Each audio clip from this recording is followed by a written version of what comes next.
Okay, so I said I wanted to give you some tips on how I get it all done. And so I have a spare few minutes, literally, that's it. And so I wanted to pop in and give you this advice. First of all, first step to getting it all done is it never happens. I never get it all done, okay? I have two small kids. They're 3 and 6. I have a business. I have laundry that seems to never be an ending. I don't know how many times these kids and my husband, myself change clothes, but it seems to be like nonstop. We have dishes that also seem to be nonstop, and so it never ends. There's like as long as you're living, there's always going to be a to-do list, right? Sometimes I make a list and I'm like, who who can even like who can even do this? Like, this will take me till next month, and like every day I'm gonna have to add more stuff on. So you have to be okay with, first of all, knowing that you're never gonna get it all done. So you have to start with what's most important. And actually, there's a book out called The One Thing. It's great. You should read it because it's talking about what is the one thing that you could do now to set yourself up for success. Like, what's the one thing that you need to do to get, like, to check off something that's actually productive and not just busy work. Like, sometimes you might have to let the laundry and the dishes pile up a little bit, and you might not have a perfectly cleaned house because you need to focus on like your to-do list and what's most important, or hire someone to help you with that. Outsource those things. Okay, so the first thing that I do is I have a planner, and I live by this because it makes my life so easy. I'll forget the second you tell me to do something if I don't write it down.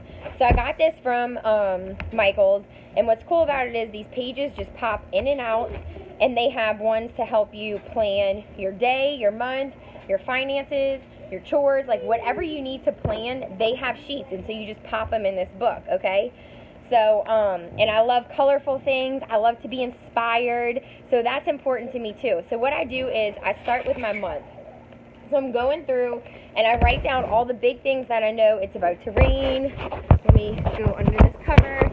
I write down all the big things that I know that are happening in my month coming up, okay?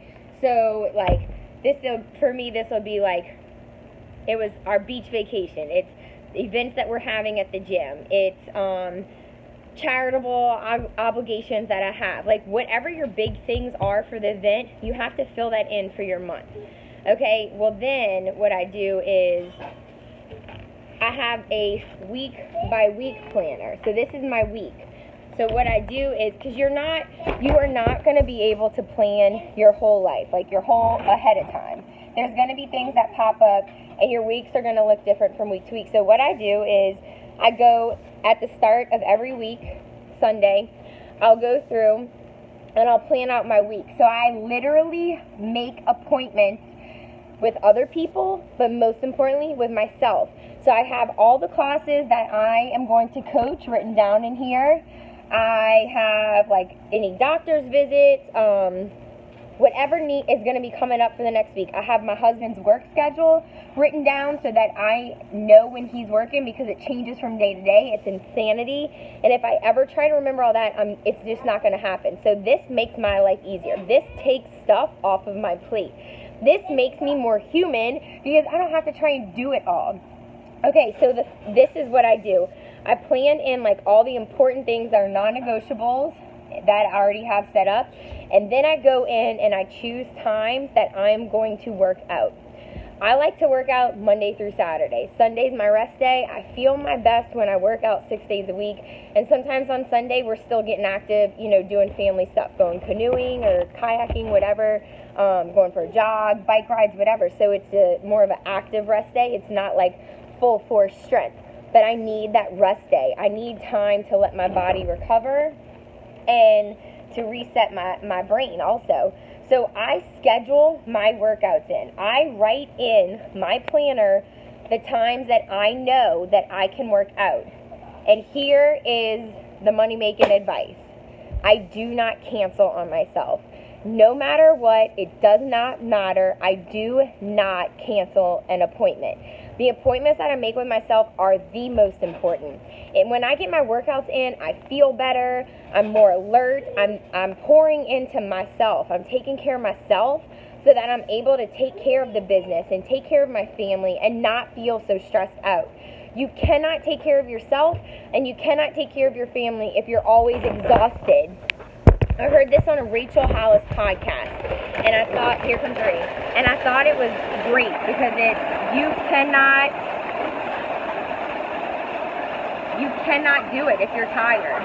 So you have to schedule it in when you can get it done, and you have to take care of yourself. And exercise is the first part of taking care of yourself. So I never cancel those appointments.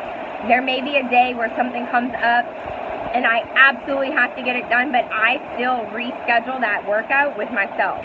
And I do not cancel. Like, it's got to be like life or death over here for me. That is how important my appointments are with myself.